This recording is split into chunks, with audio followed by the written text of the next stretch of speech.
Good day, fellow members of NAS and participants from the broader UP community. Thank you to the organizing committee who convinced me very enthusiastically to share with you part of my leadership journey. I want to start off by paying tribute to the women of South Africa who 65 years ago stood up for their convictions and the great strength and courage that they showed to march against injustice. Them and many generations after them have paved the way for us to be in a more inclusive society with greater representation, but we still have a lot to do to increase gender equality. I was a postgraduate student and a postdoc at the University of Pretoria over a period of 8 years, and already during the 2 periods of that time at UP, I could see a shift in the culture and representation of the institution. When I joined the Department of Zoology as a student, we only had a single female professor in the department. When I came back as a postdoc, the situation had already changed. I have now been an academic staff member of the University of Pretoria for 22 years, and I can assure you that I have seen great transformation happening at our institution. When I attended my first faculty board meeting in NAS, the demographics in the room in the Senate Hall looked very different from what we saw last March when we last saw each other face-to-face at a faculty board meeting. Even at a later time in 2010, when I became head of Department of Genetics, we only had 3 female academics in the senior management of the faculty. That situation looks very different in 2021. But what I want to share with you today is not about transformation. It is about my leadership journey. It is said of many people that they are a natural-born leader. I don't think that that is the same for me.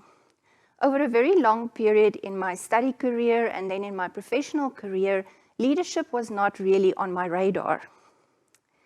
I wanted to be an academic that made contributions in terms of teaching and learning, research, postgraduate education, and community engagement.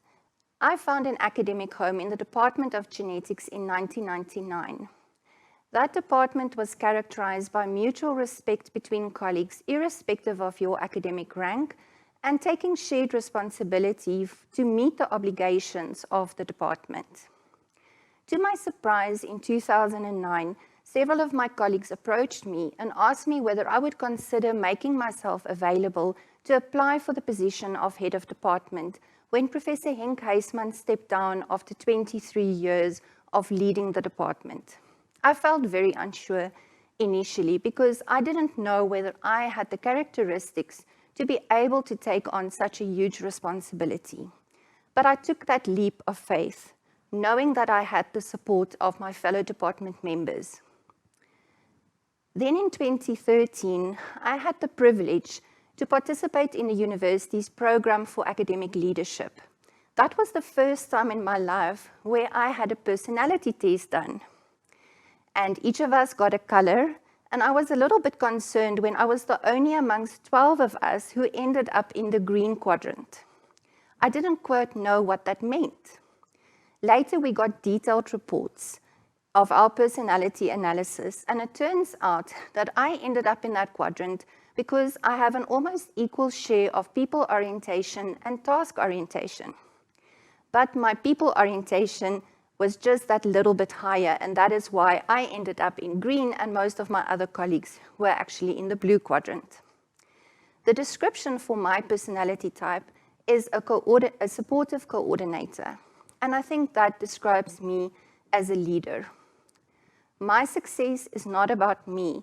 It is about working together with a team, and I found that team in the Department of Genetics, later in the Department of Biochemistry, Genetics, and Microbiology, and currently as Deputy Dean for Teaching and Learning. So what is the moral of the message that I'm sharing with you? You will get to certain crossroads in your career where others will see qualities in you that might be blind spots for you personally. Think about it. Choose with your heart and your head and take that leap of faith, but work together as a team because the only way in which we can succeed is through strong teams and teamwork and being focused on a joint goal.